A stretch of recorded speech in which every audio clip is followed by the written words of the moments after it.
Hey everyone, welcome, welcome, welcome. We see we got a few people in the chat or in the participation room there. You should be able to hear us and see us. If you can't, check things on your end. We have everything good to go on our end, and Michael joined us a little bit early, which gave us a minute to check everything. So I think we're good. If we can hear him, we should be able to hear you. Just a heads up, at the bottom there is a chat button on your toolbar at the bottom. If you click on that, it should open a chat over there, and that's for a couple reasons. One of them is it gives you the opportunity to chat with each other, which is part of the benefit of this chat. It's not just me and Carla, but you can chat with each other in the chat. You can also drop questions in the chat over there, and we'll try to get to as many of them as we can. A lot of it depends on how quickly we or how many people we get to participate and things like that. A Mhm. little bit of housekeeping here. Me and Carla are both getting over a cold, so Yeah, we're we're a gonna little raspy. we're gonna try really hard not to cough in your face, but it's probably gonna happen a few times. So bear with us, but we're gonna get through this. Also, if you would do us a favor and just go ahead and mute yourself. If we're not taking a question from you audio, feel free to leave your video on if you want, or feel free to turn your video off. Some people don't like us being able to see them, which is fine. If you also look at the bottom there should be an emoji down there for a raise your hand. And if you click on that, I don't actually see one on my end, Carla. I don't know why. You don't have raise your Um, hand? no, I don't know. I usually Mine do. has it. Okay. I don't know. Maybe your Okay. more's Well, not open. I won't. I I don't don't know. plan on raising my hand, but hopefully everybody else has one at the bottom there. If you click on that, and a little emoji will pop up on our end on your screen that shows you raising your hand, and that just lets us know that you have a question. And if you want to answer or ask the question, audio and or video, just let us know, and we can unmute you, or you can unmute yourself. And we can do it that way. Just a heads up, this is private. This is for our membership community only. So thank you for being members in the community. I don't know if you guys saw the new calculator that we Mm. just dropped into the membership for checking out your pricing and your margins and things like that. There's a video. Hi, Elizabeth, Elizabeth. There's a there's a video. Yeah, we can't hear you. We can't hear you yet. you're muted right now. Oh, you're muted. But anyway, welcome, welcome, welcome. And what we try to do in this hour is this is private, but what we mean by that is we don't release this. We do record it.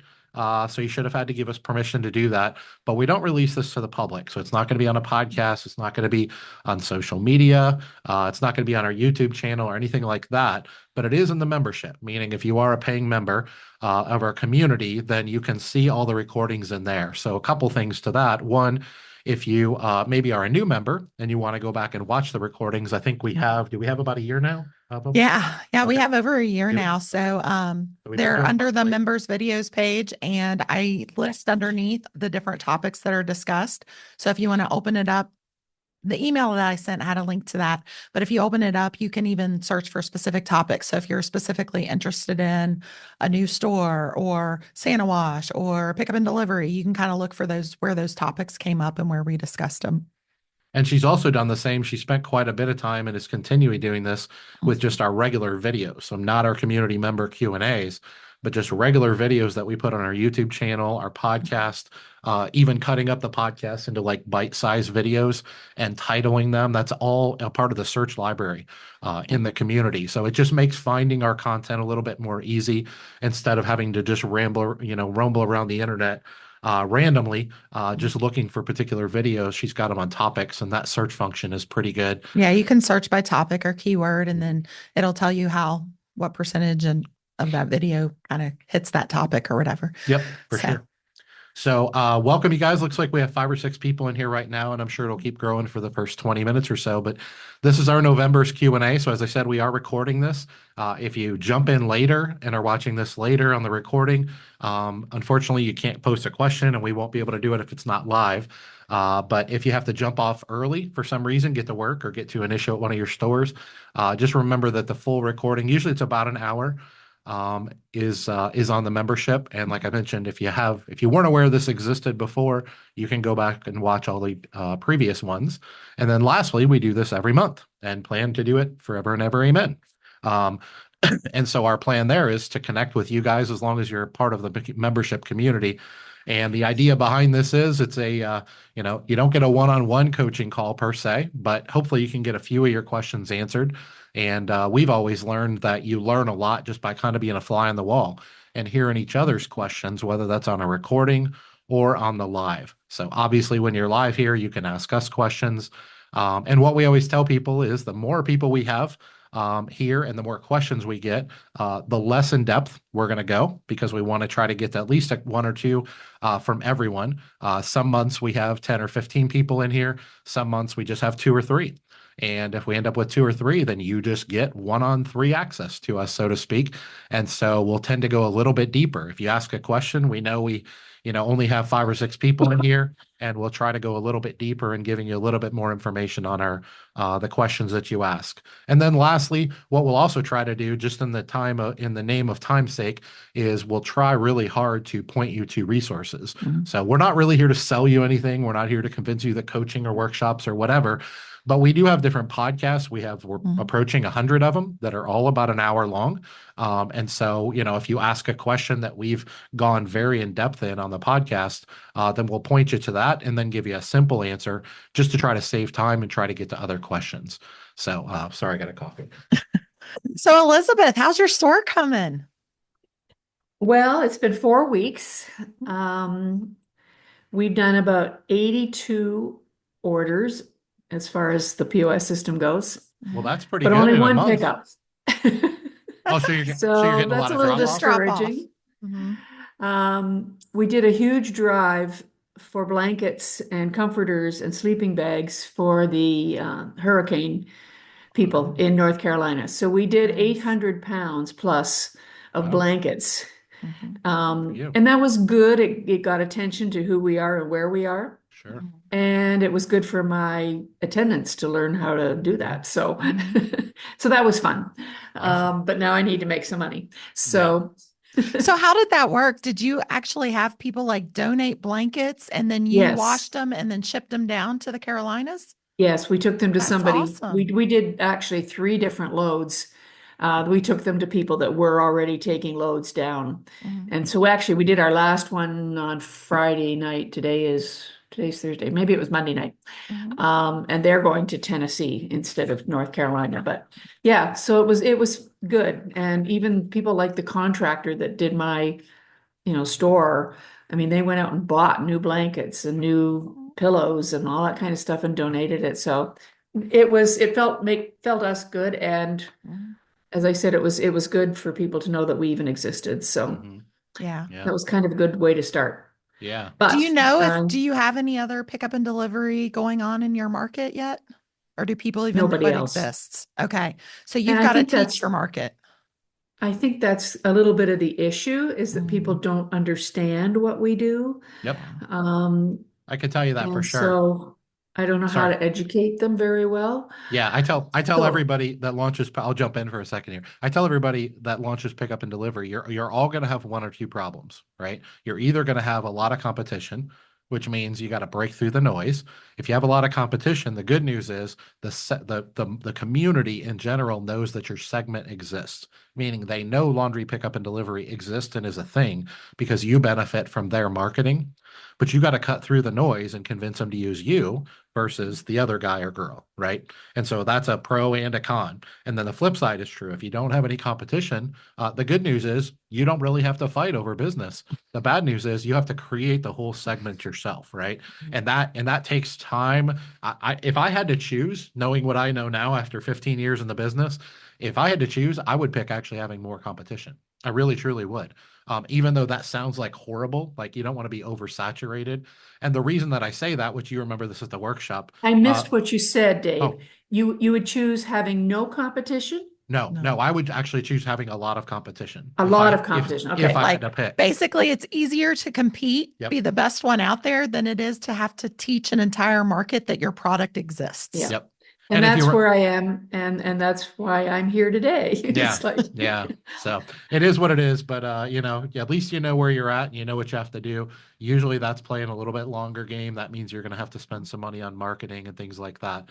But the good news is, as long as your team does a good job, as soon as you get a customer, your retention should be really high because you're not going to have people undercutting pricing. And Mhm. I mean, those are all part of just the competitive landscape that you have to deal with, even when you're good at something. And for anyone that's watching this in the future, the reason I would choose that is it's actually really expensive and it takes time. Like we're all entrepreneurs and by nature, we're all impatient, right? Mhm. And it takes time. You have to be patient to build a segment by yourself. And especially if you don't have an aggressive marketing budget, then it's going to take even more time, right? Mhm. The reason I like that side of it is, as I talked about in the workshop, if you remember this, Elizabeth, I talk about the odds that anyone else in your market being able to operate at the level you're at, if you build a, scalable model, are very slim. And so even though they're helping attract people to the segment and doing marketing and letting people know that the segment exists, the reality is the odds that they're going to be able to deliver over and over and over again are pretty slim, because it's not super easy to do, right? It's not super easy, a mom and pop business, to build a scalable wash, dry, full pickup and delivery business. And that's why I say that all I got to do is let them use all of us once, and the odds that I feel like pretty confident that I'm going to win their business is good. And if there's 5 or 10 in a big market, they're probably going to use 1 or 2 and be let down on some level. They're probably going to use another one, and they're just going to keep going. I always say us consumers, we love the idea of never having to do laundry, right? As soon as we hear about that, we're like, as long as we can afford it, we love that idea. So the only choice we have is who would we use? And as soon as we find someone that can deliver over and over and over again to our expectations, then why would we go anywhere else? Price usually isn't a big consideration in this market. So Mhm. I don't know if that's helpful, but at least you know where you are. Yeah, so I don't know what I need to do. Mhm. I mean, I have a manager who's out knocking on doors almost every day. Yep. And she does really well at that, but it's teaching people what we do. Everybody says, Mhm. we don't know what you do, Mhm. what do you do? And even the contractor that did my store, he said, do you just throw everybody's laundry in the same washer? Mhm. It's Mhm. like, no. Yeah. So, I feel a little bit stumped there, how to get this pickup and delivery really going. So I'm anxious to know some good thoughts there. Yeah. And we've definitely been through this process. I would say some things you can do are answering those questions for people through your website and even pamphlets, with pictures, not like stock photos, but actually take pictures of, Yeah. your workers and your facilities, and answering those common questions. Like every order is done completely separately, you know, with pictures of what the finished order looks like on both your website and putting together like a pamphlet that they can give people. Some other things we've done that have been helpful is, because I know you're in your community, if you can find maybe some influencers. So what I mean by that is we found a few different like community newspapers where we would get them say, hey, we will do your laundry for free if you will write an article about the service. And then their readers, hear from someone they trust kind of about the service. We got some people through that. Or if you can get, and the key is offer those influencers laundry for free just to give an honest review of the service. You're not paying for them to, giving it to them saying you're going to say this is great, because you're going to be great. So they're not going to have anything negative to say. You can do that with if there's some mom groups or anybody who has a good network that can really get you out there with names of people they trust saying, hey, this service is awesome. You should try this. So that's a way you can kind of get some people other than just the normal marketing dollars, like, the Facebook retargeting and the Google ads and all that kind of stuff you already know about. So those are kind of some kind of other ways we found to kind of reach some populations and teach them that it exists. Because you not only want to teach them that it exists, but it's a service they can trust, because it's really a trust business. I'm trusting you with my clothes, my favorite stuff that I wear all the time. Yeah. Those are great So ideas. how The did you get the your mom groups are commercial big. accounts? Mhm. We actually just did a podcast on the 4 different types of pickup and delivery customers, and specifically on how to bid commercial accounts that you might want to check out. It was Okay. released a few weeks ago. It was like our most recent podcast, I think, or the one Okay. before that.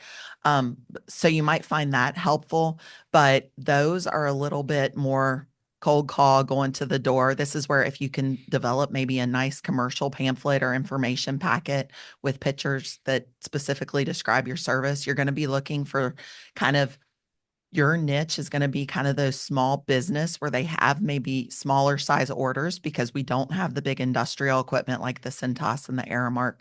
So more the smaller, like the salons, the small restaurants, the small, more of a boutique service, but go in and just saying, hey, I offer this service. And if you'd be interested, here's a packet of information, check it out. I mean, it's kind of old school kind of stuff. And you can do cold email, cold calls, stop in. I mean, do you have Yeah. other advice, Dave? Well, you can attack those same type of customers from a digital perspective. So you can do email marketing campaigns and what they call drip campaigns and things like that, which is a little bit more sophisticated, but you're just trying to reach them through multiple ways, is all you're trying to do. But yeah, Google ads, I mean, they're going to see Google ads just like a residential would. They're going to see Facebook campaigns just like they would, but some little bit more organic things. I don't know if you've ever seen the book Guerrilla Marketing.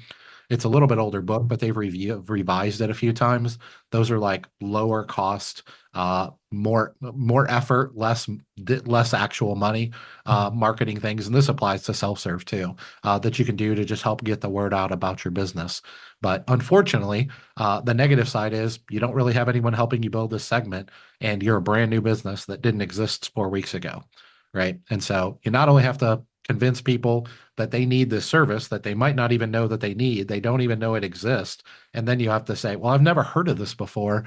Who are you? Right? I mean, you didn't exist a month ago, right? So you probably don't have any reviews yet. That's actually a big part of it. Any of the free laundry that you're doing for the hurricane or even for your sister or whatever, if you can get them to do a review for you, even just having 5 reviews is excuse me, much different And we've done than that, having so one. Good.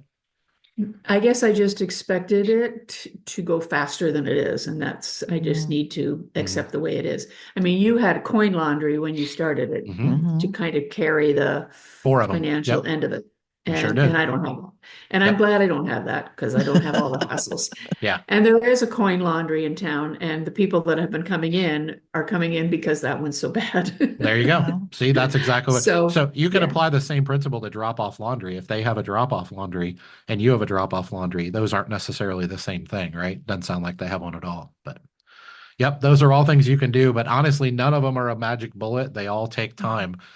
You're building a brand, and you're even unfortunately building a segment where it didn't exist before. So Right. you have to do, if you remember back to the workshop, you have to do the advertising and the marketing. So you got to let them know that they need this service they didn't know existed. Then they have to convince you have to convince them to use you. Now, Carla, my job is to do the accounting, and I've never done that before. So I'm learning how to do it at this age, or at least I'm supposed to be learning. I've got till the end of the year, according to my accountant. Are you using QuickBooks Online? No, I'm using Quicken. Quicken. Okay. I haven't used Quicken, but I know it's well developed as well. So it should be pretty She easy. suggested it instead of, because she says QuickBooks has gotten so expensive. So, Oh yeah. I mean, my husband was an accountant, but he's got dementia, so he keeps wanting to help me, but that's not working. So, bless his heart. You'll just do as fine. Just as a reminder to everyone else, if you have any questions, feel free to either click the emoji button or post your questions over in the side. Like I said, if we get a question asked and we don't have other questions, then we're just going to keep talking about that one as best we can. So let us know if you have any specific questions. We're here to help for the duration. So it looks like, man, you blink your eyes and you're 20 minutes in. Yeah. It's crazy how fast the time goes. But yeah, be patient. Be patient. So I have a question. Elizabeth. So when you Yeah. started pickup and delivery, how long from the time you started it until you felt you were in the black with just pickup and delivery? Oh, Or wash, dry, goodness. and fold? We're Well, standalone. Yeah, Kind of so ballpark. So we started Well- it roughly in November of 2015. Mhm. Yeah, so the And- thing I want to point out before I answer the question is, I mean, we were in the black basically from day one. Well, not as a standalone business. Well, that's what I mean. We weren't Yeah. a standalone business. So Mhm. that's the big benefit. There is a downside, as you said, all the hassles. But that is the big benefit is we didn't have to pay for equipment. You did. We didn't have to pay rent. You do, right? Even our labor, if you remember back to the workshop, we had free labor, right? Marlene was already being paid whether she did laundry or not. I did all the driving, right? So those are all benefits that I had that you don't have. So it's going to take you a lot longer to get in the black. I don't know that I can answer that question for you. But then in other ways, you have a step up because a big part of us losing so much money in the get-go was figuring out how to incentivize. Remember, the whole thing is incentivize your processors to be faster, that's the key to controlling your costs. And it took us a while to figure that out. Well, you have So- volume to do that, right? Yeah, but you have to have volume to do that. Right. So That's yeah, right. there's It is. there's a You remember lot. that. It's It's a kind delicate of balance. comparing apples to oranges to say. They wash the floor, they do everything. They're great workers. I have Yeah. great workers, That's so I'm awesome. very That's thankful for awesome. that. Well, if you're in a Um, if you're in a unique situation where you just need more customers, which most people think that's where they are, but they really aren't, you might actually be in that situation. If you are in that situation, I mean, I always tell everyone that it's easy for me to spend your money, but the answer is digital marketing, right? I mean, everyone just has our nose in their phones all day, every day, and that's where you want to be. You want to be omnipresent, and there are ways to do that efficiently and inexpensively via social media and, like she said, videos and different things like that. But that also doesn't replace the paid marketing aspect, which works. If it didn't work, everybody in the world wouldn't do it, big and small companies. And you just have to have the budget for that. But that can be tough to swallow when you're already losing money and you're like, so now I'm supposed to lose, a few thousand more. But unfortunately, that's just launching a new business. I don't know if why you can. I was going to Go say, ahead. I don't know if you can find. So I know for you specifically, you have a couple of companies that came into your area that have brought in a bunch of new people moving into your community. What companies are they? What I thought you had two big companies that have like factories there or something, and they're developing a bunch of new housing. Yeah, they all have washers and dryers. So Yeah, but that you know, doesn't lots of- matter. Remember, your ideal lots of avatar are apartments. the people that have more money than Yeah. time. We have a washer and dryer. I never use them. Don't use I'm them. too busy. Mhm.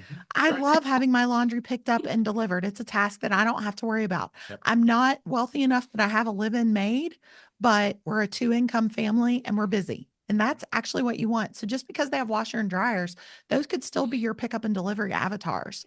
Everybody that hears about it says, "Oh, what a great idea, wonderful idea, wonderful idea." So I just need to keep that going. And right. when they Yeah. need or want this, we're going to do gift certificates. Hopefully those will Mhm. go, for Christmas and so Yep. forth. So I think I you'll just be need to be surprised a how little much more that'll patient, help. but I needed to hear you say Mhm.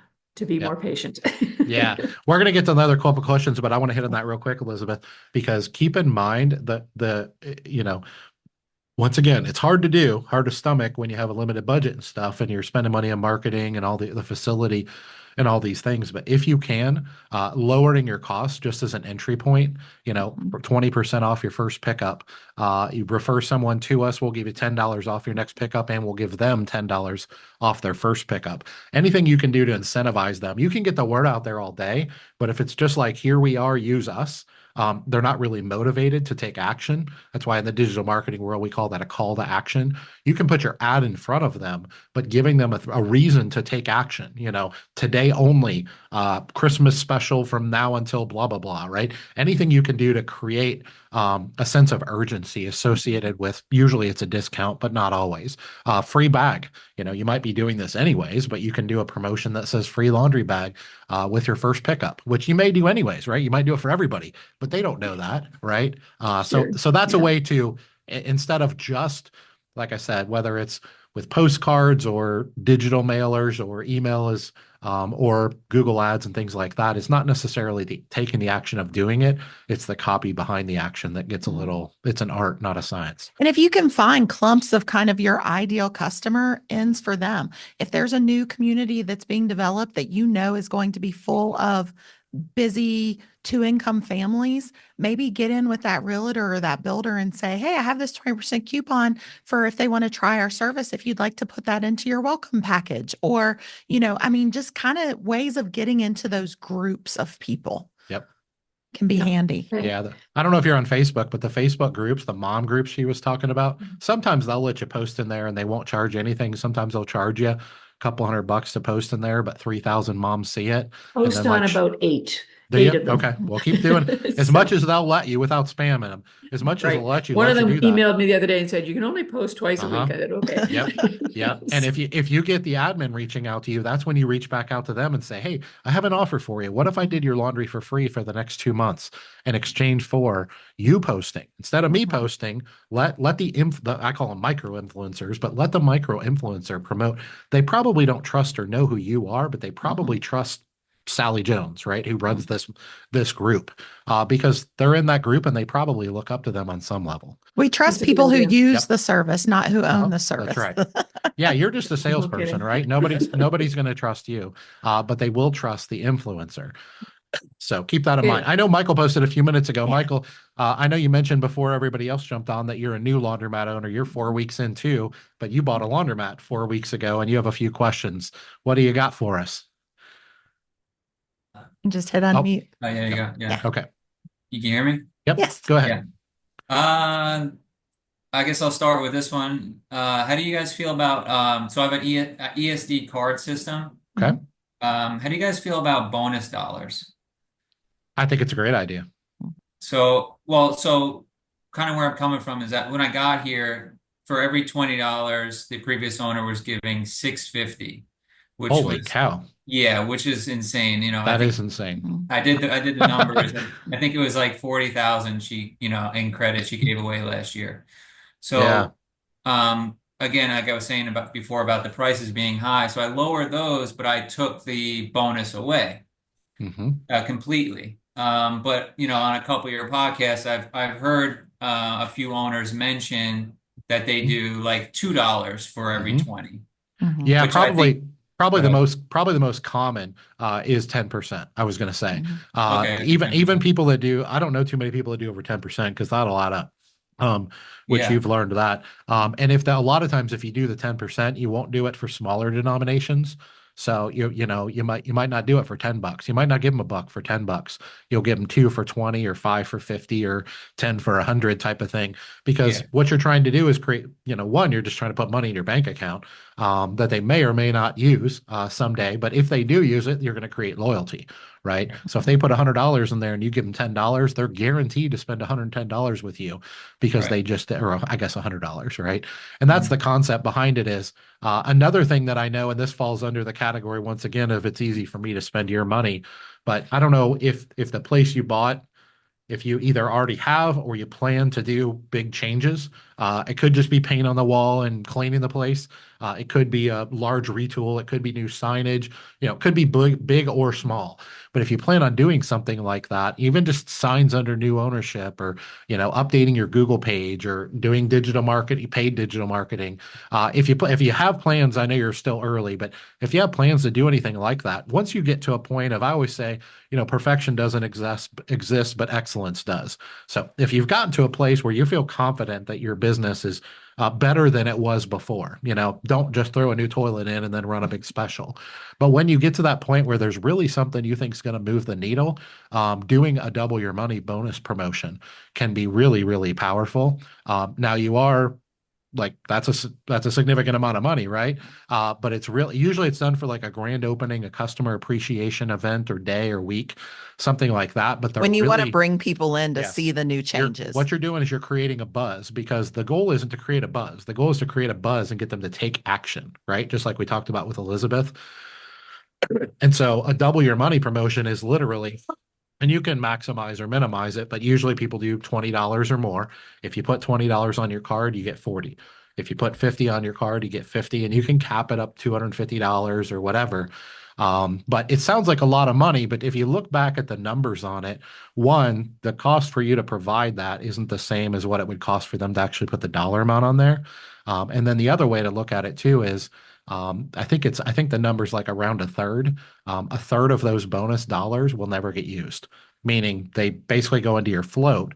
And so nobody will actually use them. So if a third, if I put $20 on a card and you give me $20, but we know that roughly a third of that is never going to get cashed in, then you didn't really give me double your money, right? Mhm. Right. And some people will use it all, which we encourage and want them to, because then that creates loyalty, right? Because the goal is, I always tell people, don't do things like that and digital marketing if you actually don't believe you're better than your competitors. Focus on your business and make yourself a unique value proposition, meaning you don't have to be the best, but you definitely don't want to be the worst. You don't want to be competing on price. You don't want to have to keep denigrating the value of your value proposition. So that's a big part of it, is knowing when's the right time to do that. I don't know if you bought a turnkey store or if you bought a project. He What's the said it was situation? Continental, 7 years old. Yeah, Yeah, yeah. that's not bad. So, and yeah, so I kind of took that away, and I kind of wanted, and like I said, lowered the prices. I wanted to see kind of where it get like a baseline, Yep. Mhm. But I am increasing the value prop of the place. I put vending machines in. It's much cleaner than it was. I took down all the paper signs with Sharpie on it. Uh-huh. And I'm getting a great reaction from the community and the people. And this past weekend, were the best numbers, since I've been here, or Good. so we're growing. Mhm. But like I said, I took that away, so I was just curious about that. Yeah. Um, If you but have 7-year-old equipment, you obviously don't need to replace the equipment. Now, if it's been yeah. neglected, it may need some TLC, right? If they're Yeah, putting, it definitely needed okay. TLC. I've been changing, Yeah. shocks and this, Right. and that, Polishing and the panels and yeah, stuff like that. Another thing I'll tell you is, man, I tell everybody, I don't care if the store was built a year and a half ago and you just bought a turnkey brand new laundromat. Like, one of the first things you should do is clean the place. And the next thing you should do is paint the walls. Even if they're white and you paint them white again, Mhm. you would not believe in the matter of a year and a half. Like, people will walk in and they won't know why. They won't know yeah, what is different. They think it's cleaner, but just a year and a half old white walls and freshly Paint and coated, brighter lighting. brighting If lighter. it's not Yeah. LED, especially. Yep. LED. If you take any fluorescent light down and put LED up, it makes a yeah, big difference. There might be LED lighting in there, yeah, but there might not be enough LED lighting, right? yeah, So if you don't have enough and you just, maybe you have what most retail businesses should have, but laundromats should have about 50% more. To create that ambiance of clean, than just adding, maybe you have a small store and you have 15 panels in and you put 5 more panels in. It'll make it look cleaner and people won't know what it is. Even just rebranding, I don't know if the place had a bad reputation and bad reviews, but if it did, or honestly even middle of the road reviews, just taking ownership of the Google Business Profile and yeah. deleting it and starting a new one with a new name, and changing out the signage to LED signage. And I mean, these things do cost money. I'm not making light of them, but you don't always have to just go with a full-blown retool, especially on 7-year-old equipment. Yeah, no, I Um, think the equipment is good. yeah, So I do agreed. have my own new business name. I Okay. met with a sign guy today, actually. So he's Okay. going to do new signage on the windows in the front. Awesome. And I also met with Eric from Laundry Boost today, our Okay. second meeting. So I'm going Okay. to be doing Nice. some marketing with him, SEO stuff, and he's going to Okay. build a website, and also we do some paid ads.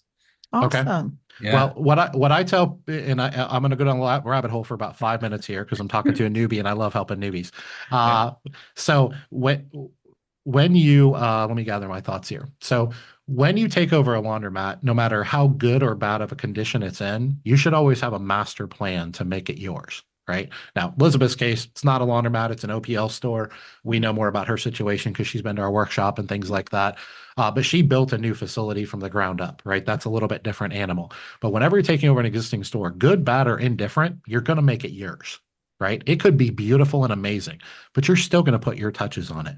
Now, it might be a zombie mat and a dump, and you're just going to completely retool this place, and revitalize it. And it might be somewhere in between. What I tell people is when you acquire the store, the 30 days leading up to it, if you can, if you know what you're doing, but you're probably still learning the industry. You don't want to move too quickly, but put together a master plan. And I always say 6 to 12 months, right? You don't have to do everything in 6 to 12 months if you have limited funds, but put together a master plan. If you had unlimited funds, what would you do? If money were no object, what would you do?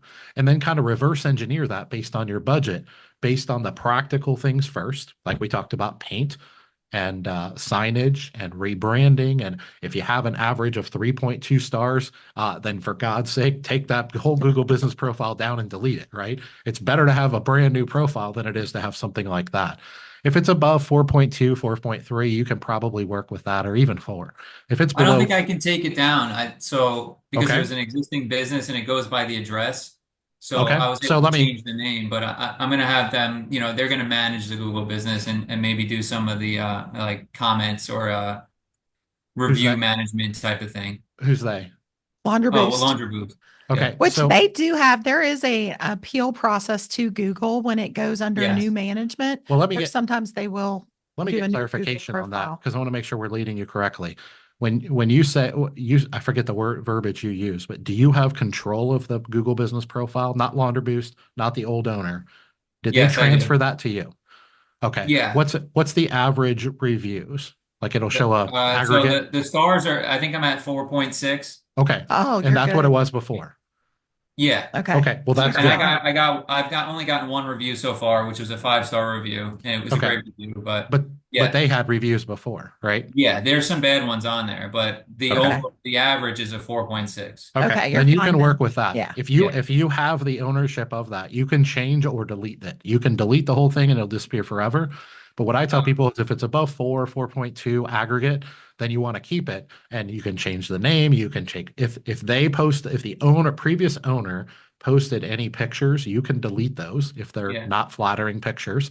And of course you can post all kinds of new pictures, and you should. Mhm. Yeah, I'd like to Now, do that. yes. So as long as you have ownership, you can either delete it and create a new one, or I didn't know just you could continue. delete it, but Oh that's yeah. good to know. Yep. Yeah. You can completely delete it if you want to. The Thanks. reason I asked if you had control of it is sometimes when we purchase a business, we don't know to make that part of a negotiation. Is the day before the closing, you have to turn over ownership of this from you to me as the admin. And Mhm. once you've closed, it can be tricky to get that done. Mhm. But if that's done, then what Carla was going into is the Google Business Profile Booster, which is a very powerful tool. That Launder Boost, Eric probably told you about it, but if he didn't, ask him about it. Yeah, That's you one of did. the I'm sure first. he Okay, did. that's one of the first things I recommend people do. That's Mhm. where she was going, but you got to get ownership first. And you can do some things organically too. Like I said, just posting new pictures and look at a picture and say, oh, it's 6 years old. The store don't even look like that anymore. It might not be a bad picture, but it's not really indicative of what your store actually represents. Right. You as the owner can delete those pictures as long as the previous owner posted them. Now, if a customer posts them, you can't do anything with them. Right. Because sometimes they take pictures of garbage cans. I don't know what they're Yeah. thinking. And you Yeah, can't that's do never anything. anything on Yeah, there either. you can't do that. But any of the old owner posts you can do, and you can kind of clean that up yourself. And then the Google Business Profile Booster will take it to a different level. So you'd be surprised how much Right. stuff like that will help. But Yeah. the reason I put all that in one kind of category is if you have that master plan and you say, okay, I'm going to do X over the next 5 years, but in the next 6 to 12 months, I want to do Y, right? Okay, well, let's fast forward 6 months. And that might be, depending on how much or how little you want to do, that's when you want to do some big, what I call slam bam promotion, right? That would be a double your money type of thing. You can do smaller things, 10% bonus, things like that, real quickly especially if you're adjusting prices and things like that. Does that make sense? Say that last sentence again. I'm sorry. If you're the 10%, but double your or not double your money, the 10% big bill bonus is what most people call it. You could do something like that right away. But if you're Huh. wanting to do like a double your money type of promotion, which is an aggressive campaign, I you'll want to see. make sure that you've you're going to make changes, make Yeah, I made enough a of big those enough change changes. for people to notice, right? When people come in, they should be able to see a difference. It Yeah. might not be what it's going to be in 2 years, but you don't want to just do that in month one and then walk in and go, yeah, same laundromat it was a month ago, just a different guys Yeah. collecting the money, right? Yeah. Like you want to do enough of a change when they come in, they're like, all right, this Yeah. guy's Uh-huh. doing some stuff. You know what I Uh-huh. mean? Yeah, And people have mentioned like, oh, you're going to do a grand opening, this and that. uh-huh. I'm like, yeah, I do. I That's want to do that, but I want to do yep. enough changes so that it Uh-huh. warrants that, right? Yep. Yeah. So the double your money type of thing, which is very aggressive, or a customer appreciation day where all washers are free for the day. We have a whole podcast on something we did like that, and kind of how to structure it and stuff. Those you only can go to that well so many times, right? You can't do that too often from a budget standpoint. And if you do it every month, the community's not going to really respond to it. But that's a big part of it too. So I don't know if that's helpful, but that's how It I is. you typically Thanks. recommend newbies that, I always say, take a deep breath, take your time, really make a difference on the product, right? If you got bad apples of employees that you got to get rid of, that everybody in the community knows that Bob is just a horrible person, right? We'll get Mhm. Bob out of there. And then Yeah. when they come in, be like, yeah, that didn't work out. Bob had to go. And they're going to go tell everybody in the community, hey, that Mhm. cancer Bob is gone, right? Yeah. Or whatever changes you see chances are when you bought the business, even if it's run well, you came at it from a fresh perspective and you were like, there's a Mhm. lot of things I can do here. Maybe I don't need to replace the equipment, but there's probably a bunch of other things you can do. If they're all small, inexpensive things, try to knock them out in like 6 months and then Yeah. do some type of double your money, free wash day type of promotion. Mhm. And you'd be surprised how big the buzz will generate from that. Like it's Yeah. substantial. Mhm. But I don't recommend doing that too quickly if you haven't done enough changes, because then you're just promoting the old business with Right. you're actually putting your name and face on the old business, which probably Right, which I isn't don't wanna do. which probably isn't what you want to do. Mhm. So, is Yeah. that Thanks. helpful? Yeah, very. Thank you. So it looks like Jared has a question. Yep. He is retooling a laundromat and he has a question about the equipment mix. His laundromat's approximately 1,900 square feet and he's using Dexter Touch. Okay. Awesome, Jared. It looks like you've unmuted yourself. So if you want to go ahead and tell us a little bit more about your situation. Nice to meet you, by the way. Hey, nice to meet you. Thanks for having me. Yeah. Yeah, it's an existing store. One of the reasons why I want to go with Dexter is because you can probably market the 90 pounders instead of the 80 pounders a little better. Okay. And I actually went to a store where they have their new touch that just came out, and I actually like it better than the Speed Queen touch. Okay. But it's kind of a small space. It's 1,900 square feet. And by the time I plan on getting 12 stack dryers, 50-pound Okay. stack dryers. And by the time you get those in, Okay. the space is 73 feet wide by 26 feet deep. Okay. So from the front of the dryers to the front of the store, it's going to be about 73 wide by 20 deep. Okay. So You said 73 wide by 20 something deep. yes, Okay. Is that just the depth of the shopping center or the building? yeah, that's as Okay. big as it is. Yeah. Yep. Okay. That's actually better than real narrow and deep. Which a lot of laundromats exist like that too. Do you Just know to what get your more client, coverage. do you know what your client base is going to be like? Is it more small family or large family? Like what's your demographics?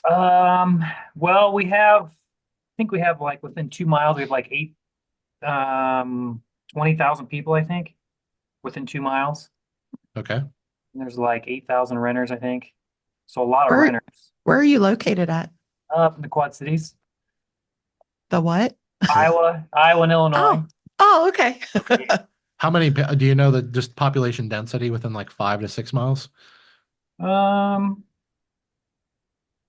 that sure it's on this is report somewhere. is the demographic report from a distributor that you're looking at? Yes. Usually they'll Yeah. have a 1, 3, and 5 mile. Excuse me. Yeah. Let me think here. I actually got like 3 reports, so they're all Okay. a little bit different. Okay. Well, the reason I asked that question is I mean, it's a big conversation, much deeper than this call. But what type of equipment you're going to put in? Is the equipment that's in there now kind of at the end of its life cycle? Yeah, so the dryers are in decent shape. They're 2014 stack Okay. Speed Queens. Okay. That's But good. everything else is like the old Wasco mats from like the 90s Okay. and some old top loaders and some Ipsos. So Okay. they're just scrap Okay. Gotcha. at this point. On your conversation on the like 80/90, I mean, if you like Dexter better, by all means use Dexter. If you like the touch screen better, by all means do that. The difference in the 80 and a 90 is not much of a difference. It's mostly just marketing. But understand too, if that's your goal, like Speed Queen, for example, or Hipsch, either one, they make a 100-pound machine. So if your goal is just to have the biggest machine in town, go look at your competitors, which if it sounds like you're in not a small town, but not a huge city either. If you look at your competitors, if you have 3, 4, 5 competitors within 5, 6, 7 miles of your store, if you're just trying to be bigger than them and have something they don't have, you might have already done this. Look at them. If all they have is a 60, an 80 and a 90 isn't really going to move the needle. But if you think there's a drastic difference between an 80 and a 90, then you might look for the 90 versus 100, right? Or manufacturers even have 120, 140-pound machines, depending on how is that what you're trying to do, is really differentiate yourself? Well, no, I mean, there's a lot of reasons I would go with Dexter. We have a Okay. couple stores that are Speed Queen and one that's Dexter, and I just think the Dexter, whether it be water valves, easier to keep clean because they don't have the soap trays that the Speed Queen does. Either wheels on the dryer don't go out; they just have the big bearing in the back that lasts 20 years. It seems like, Yeah. and there's Okay. a lot of little things like that. Mhm. But according to this demographic study, within 3 miles, there's 82,000 people. Okay. Well, that's good. Mhm. That's pretty good. So, but with our space, I kind of built two different layouts. Uh-huh. One of them is 490s, 460s, 440s, and then like 420s or Okay. 230s and 220s. I don't know. The distributor is trying to get me to go with 30s and 20s, but I don't know if it's a difference between 2 and 2 or 420s. I don't know. You need paper. Yeah. Sorry, let me pass in pen and paper. So that one's 860 pounds of wash and 1,200 pounds of drying. Okay. What was it again? You said 490s? 490s, 460s, 440s, and then 230s and 220s. And then 12 50-pound stack dryers. And you said it was 860 pounds of wash? Yep, and 1,200 pounds of drying. So it's Okay. about 40% more. Yeah. That's a pretty big difference, especially with new washers. I mean, this is a really big conversation. If I were coaching you one-on-one, it'd probably take 3 or 4 calls to give you an idea. But it's such a big decision, right? Like you're probably, I don't know, probably spending a few $100,000 minimum. So it's definitely not a quick decision you want to make. If you fall in love with a certain brand, nothing wrong with that. You can go down that rabbit hole. But sometimes what I tell people is I mean, let me back up. So the pound to pound ratio, the main thing you want to look at there is if you have newer machines, do you know what these machines are? 100G, 200. 200G. So if you have 200G equipment, you can get away with about a 1 to 1.1 ratio of wash to dry, which means you should have 10% more dry capacity and poundage. So if you have 900 pounds, for example, if I'm rounding 900 pounds of wash capacity, you need about 1,000 pounds. So and this is a very big conversation that we don't have time for right now, but to give you an idea of how you kind of go at that is you look at the size of the store, you look at the demographics, you look at your competitive analysis, how their stores are laid out. All those things factor into what equipment you're going to buy and even the pricing. Would you rather have 2 or 3 90s and be able to price them $2 or $3 higher? Or would you rather have 4 or 6 of 90s as an example and have to price them? Because you are affecting the laws of supply and demand, right? With every washer you're putting in your store. Generally speaking, if we call this a 2,000 square foot laundromat, and we say you're going to have about 900 pounds of wash capacity, that's about the most I'd want you to have. So a lot bigger conversation here. 460s and 460s and 440s is not necessarily a bad thing. 490s is an awful lot for a size that store. And only having 4 smaller machines is not many, but as Carla mentioned, it depends on your demographics. If you look at your demographics and you see a lot of families and a lot of multi-income households and things like that, where they're going to bringing you a good amount of laundry, then having those more 90-pound machines might be the answer, and that might be what your distributor's basing this on. I don't know the answer to that. I think they just think bigger's better, but yeah. Well, okay, if that's their perception, that's a very the way I was leaning towards was 390s, 360s, and then like 740s and 420s. Something like that. What I like to do is I like to, in most modernized laundromats nowadays, I like to have at least 10 or 20% more 40s than my next numerically my next biggest size.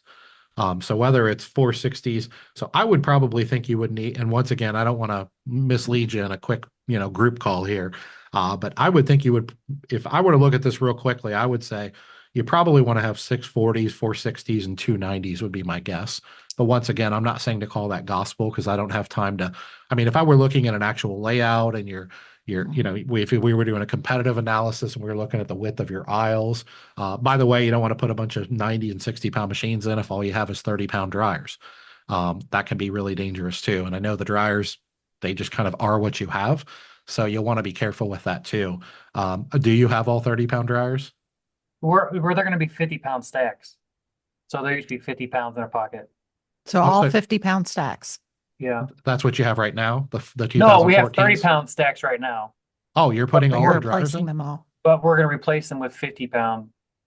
Oh, goodness. Um, While Dave's Wow. thinking on that, I will note that Michael added a comment and he's in New Jersey. He says he has a 90-pound machine and it doesn't get used that often per day. Yeah. That his people love the 20, 30, and 40-pound machines. But again, that depends on your clientele. If you have Right. people coming in with tons of laundry, they like the big machines. If you have a lot of small households or individuals in your community, they're going to like the smaller ones. well, and I don't know Michael's situation, but just to bounce us back and forth to see you guys how you kind of make these decisions. And Michael, you don't have to answer these questions for us. Placement matters a lot too, right? So if you have 2 or 4 90-pound machines and they're right inside the front door, their turns are going to be 50% higher than if that machine got put in the back where there used to be an old Milner, which is very common, by the way, for people to just not put it where it's best, to put it where it's easiest, right? The distributors like to do that because if they sell you a 90-pound machine, they don't care if they put it in the back or the front, they make the same amount of money, right? So where is it easiest versus where it's best? And that's where we kind of go down the rabbit hole of like a one-on-one coaching call, of like a rabbit hole of layout and design, and even looking at the layout of your competitors and how can you differentiate yourself. And so it's not always just a mathematical equation of 1 to 1.1 or dryers to washers and things like that, even pockets to pockets. A lot of it is you're right. He 90 says pound is in the 90 back. pound There is you in the go. back. So as an example, real quick, Michael, if you could find a way, because I know you're new to this too, if you could find a way to move that one to the front, you'd probably see the turns double on it. Now, you might be at 2, which isn't great, but the difference in 2 and 4, it'll make all the difference in the world. And it just to help everybody here, if you think about it from a consumer perspective, let's say me and Carla walk in with our family's laundry of 100 pounds, right? We have a family of 4, and this is 2 weeks worth of laundry. We walk in. Let's assume that we are perfectly fine loading them all in one machine and not sorting them, which some people are, most people are, and some people are not. Just what's easiest on us, right? What's easiest on us is not to carry it all the way to the back of the store and to wander around other machines and other customers and laundry carts and seating units, because 100 pounds of laundry, I don't know if y'all ever picked it up, but like that's a lot of laundry. Like if those were single loads, we always say about 10 pounds is a load of laundry. So if you're doing laundry at home, that's 10 pounds, that's 10 loads of laundry. So if you take 10 plastic laundry baskets and put roughly up 10 pounds of laundry in, that's 10 of those that we would have to carry in. Now they're probably bringing it in a 55-pound garbage bag or something like that, but they still probably have 2 or 3 of those, right? And if it's a single mom coming by herself and wrangling 2 kids, I mean, she's just going to go right to what's easiest. And we'll actually see that on the opposite too. We have our 80-pound machines right inside the front door in every store that we have. And it's amazing how often somebody will bring in 40 pounds of laundry, wrote it right in an 80-pound machine. And when I first got in the business, I tried to correct them. I mean, I really genuinely was trying to help them and save them. I'm like, whoa, whoa, whoa, stop. And they would get mad. They would literally get mad. They're like, I'm not an idiot. I know this is more expensive or whatever. It's easiest, right? Because not everybody is price sensitive. Some people just want to do what's easiest.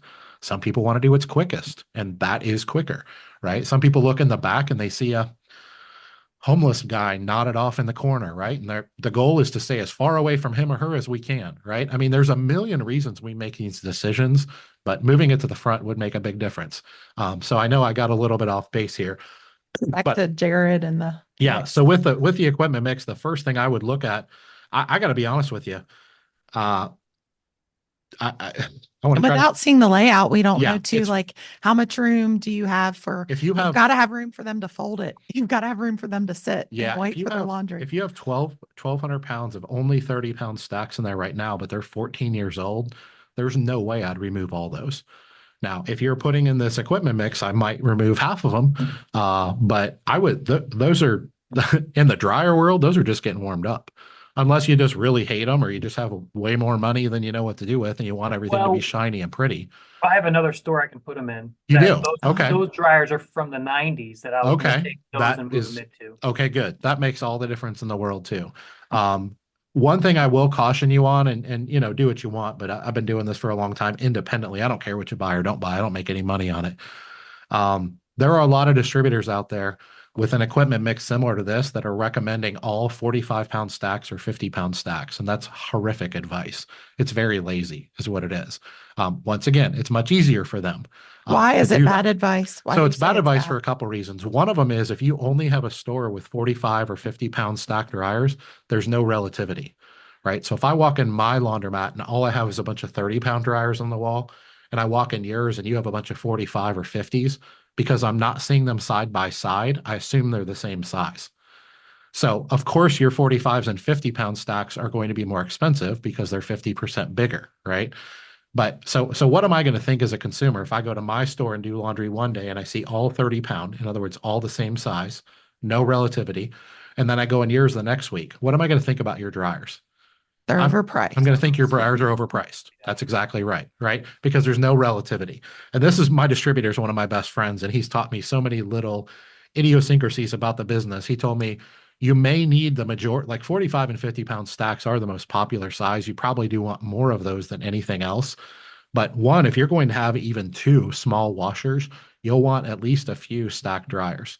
So he always said 3 stacked 30s. No matter what, you should always have 3 stacked 30s in your store. And you think about it, he put those 3 stacked 30s right next to, let's say, 6 or 7 45 or 50-pound stacks. Now they look 50% bigger. And when we walk in, the relativity is, oh, that's what I saw at the other store, a 30-pound dryer. And these are 50% bigger. So of course they're 50% more expensive. And then the same thing applies when you put like a 75 or an 80 or a 90-pound dryer in next to a 45-pound stack. Now, these are not stacks, these are singles. But once again, you can charge about 50% more for those. Excuse me. And the beauty of it is if you have anything above a 60-pound washer in your store, you should have a 1-to-1 ratio of dryer pockets to washer pockets of the size of machine. So if you're going to put 4 or 2 90-pound machines in there, you should really have 4 or 2. I don't know what Dexter's are. I don't know what their bigger dryers is, 75 pounds maybe, or 80-pound dryers. You should probably have a couple of those. Now, I always tell people if you already have a store full of 30-pound stacks, assuming you weren't going to take them out and put them somewhere else, then I'm not saying to go buy new dryers. People will break up a larger load into a smaller load, but that's not ideal. But in your situation, you're telling me you're buying all new equipment for this new store, right? If you're going to do this, like size ratios, let's do this right. So what I would tell you is you're going to want 4 of Dexter's larger single pocket dryers in there to complement the 4 90-pounds, assuming that's what you're going to go with. Let's say, I know you talked about having maybe 6 40s. Let's say you end up with 6 40s and 4 60s. You're going to have 10 larger dryers. Then you're going to want about 10 dryer pockets that are 45 to 50 pounds, which means let's call it 5 to 6 stacks, right? Because they each have 2 pockets in them. And then if you're going to have 2 30s and 2 20s, then you're going to want at least 2, if not 3 30-pound stacks to complement those as well. And what you end up with is you don't have real pretty sight lines, but that's not the goal, right? It isn't about being symmetric. It's about giving the dryer department should complement the washer department, and the washer department should complement your customer's needs. Does that make sense? That's Yeah. about as fast as I can talk. So would you do 30s and 20s, or would you just pick one and stick with it? I was going to say that too. I mean, I like 30-pound dry or 30-pound washers. A lot of people don't like them because they're not a lot different than a 20.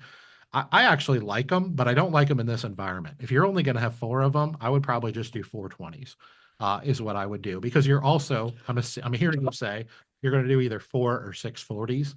And there's a pretty drastic difference in a 20 and a 40, but there's not a big difference. Now, I have a super store. I have a 9,000 square foot store with like 38 washers in it. And we do have 11 30s, we have 10 40s, and we have 7 20s in it. But we also do a lot of laundry in there. We do a lot of pickup and delivery, and the difference in a 20 and a 30 can be the difference in a 30-pound order or a 20-pound order because we do a lot of delivery and things like that. That's where they make sense to do it. But in a smaller environment like this, I would agree with the general consensus, which is to go right from 20s to 40s. So if I were you, real roughly, I would consider just going with 4 20s here instead of 2 of each. I would consider going with 6 40s. 4 60s, and I'd probably only go with 2 90s. But once again, don't take that as gospel because I don't really have time to look at your layout, look at your floor plan, the width of your aisles. I certainly don't have the environment necessary to look at your competitors and your demographics and things like that. These are all factors.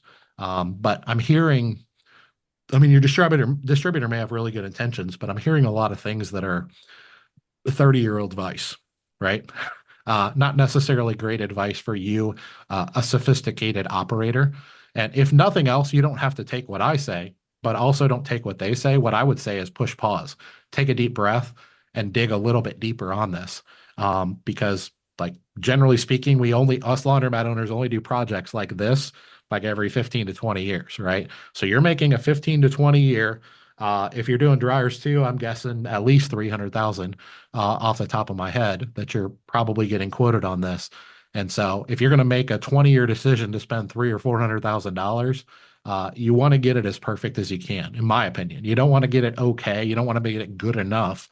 Like, if it takes another 2 or 3 months to really drill down on this, that's what I would recommend. And I would never, as much as I love great distributors, I would never just take one distributor's opinion, especially the one selling me the equipment. Be Yeah.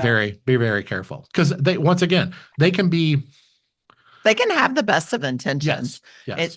We're not saying that they're malicious or No. anything, but Yeah. I it's talked to still three. one side of was- advice. Yeah, one was 380s and the other one was, 3 or 490s. So it's kind of, Yeah. I was thinking 3 at the most, just because we have some other stores that are pretty decent stores, and they have 380s that are doing 4. Well, and turns to a be day. honest with you, part of the reason I'm saying this is the difference in 2 and 4 may be like, well, in a perfect world, I'd have 4. In a perfect world, as far as turns per day, I'd have 2. Okay, well, let's split the difference. Okay, well, a lot of it depends on, are you using an existing bulkhead, right? Are they end cap on the bulkhead versus is the bulkhead, I'm guessing the width of the store, I'm guessing your bulkheads run sideways and they face the front. Just the measurements. Assuming you're not ripping out the bulkheads, putting all new drains in, putting in new drain troughs and new plumbing. If you are, then you can go with a measurement game and say, okay, you start with the width of the aisle. I want at least a minimum of 5 feet between the front of the dryers and the back of the bulkhead, or et cetera, et cetera. So that's how you kind of start the conversation is, my dryers are probably where my dryers are. They're probably going to stay there no matter how big or small they are. Let's lay that out correctly. Then let's reverse engineer that. But you want to start with the width of your aisles. It's a no-go of redoing your bulkheads, which for a lot of people it is. Then you'll want to start there. So if your bulkhead is, and I'm making these numbers up, 24 feet wide, then you want to say, okay, well, if I were to put 640s, 460s, and 290s, what would that be? Oh, that takes up the whole bulkhead. Okay, well, now it's just a conversation of, well, if you want 490s, you're going to have to maybe get rid of a 60 or 2, and you're going to have to get rid of 40 or 2. Do you really want that ratio? Because 40s are going to be your most popular size, right? Yeah. Without question. But those big machines are your most popular machines. They're not your most popular size, if that makes sense. But you also don't want to overbuild your store and then have low turns per day. I mean, your 90-pound machines are going to be, let's call it a round number of $14,000-$15,000. And that's a lot of money to spend on just one extra machine. You know what I mean? Yeah. I always joke, like, you could buy a car. like let's We get have that right. 13 parking spaces too, so You have to factor that in too. You're exactly how much right. people are going to be there at one time. Yep.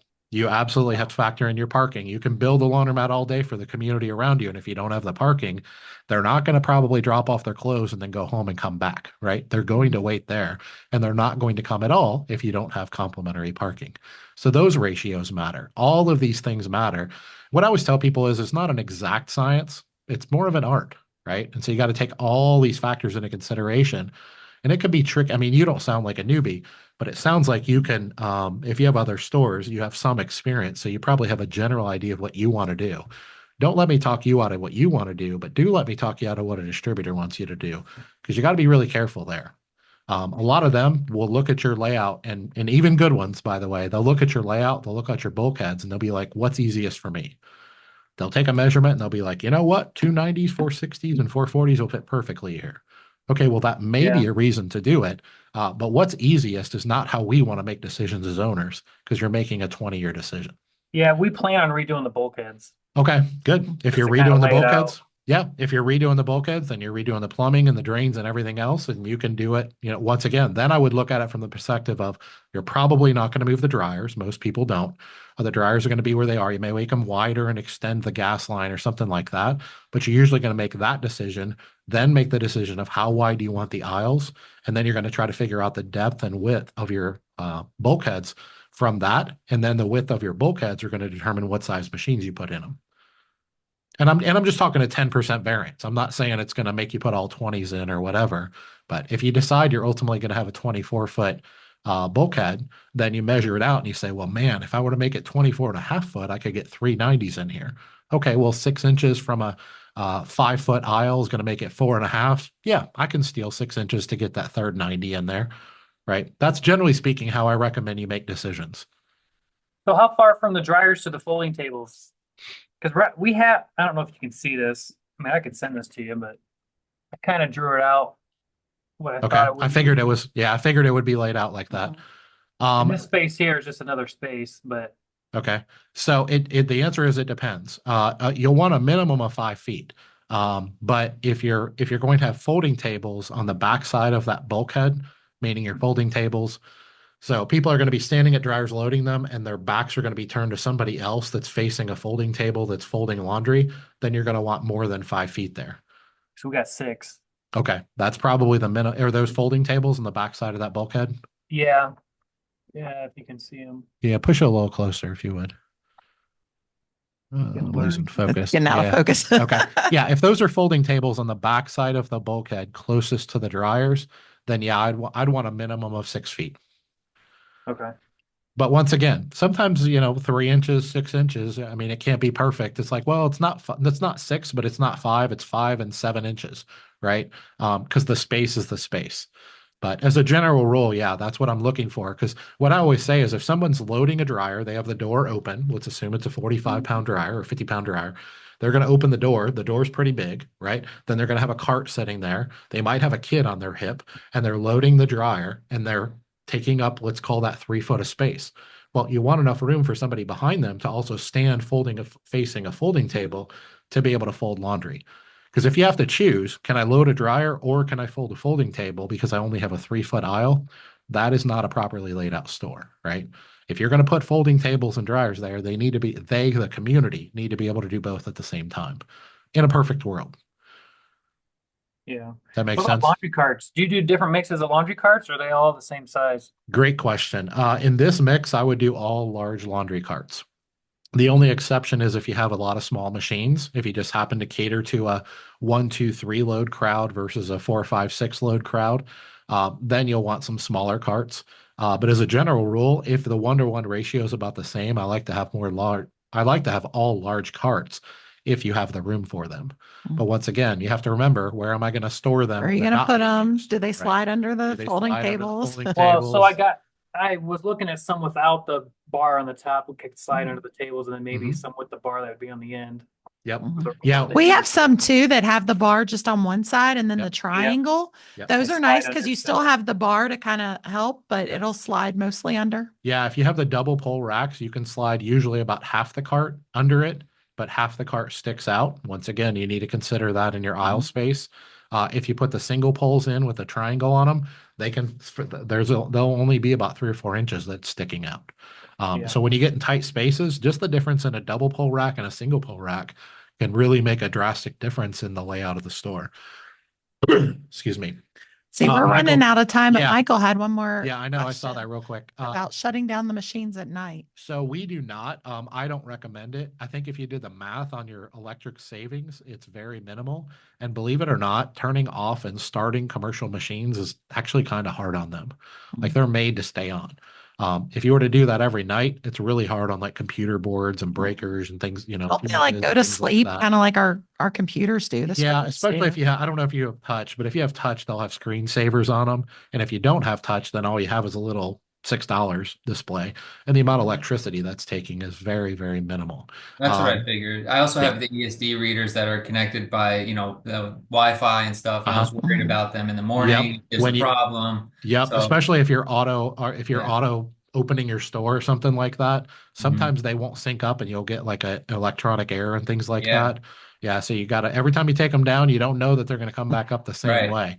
The only exception is if you know you're gonna get a really bad storm or a lot of lightning, if you Okay. don't have surge protectors and things like that, you That's a actually good will point. want to shut them down because they'll Mhm. if you do get hit by electric, it'll Right. actually damage them, where if they're shut down, it won't hurt them.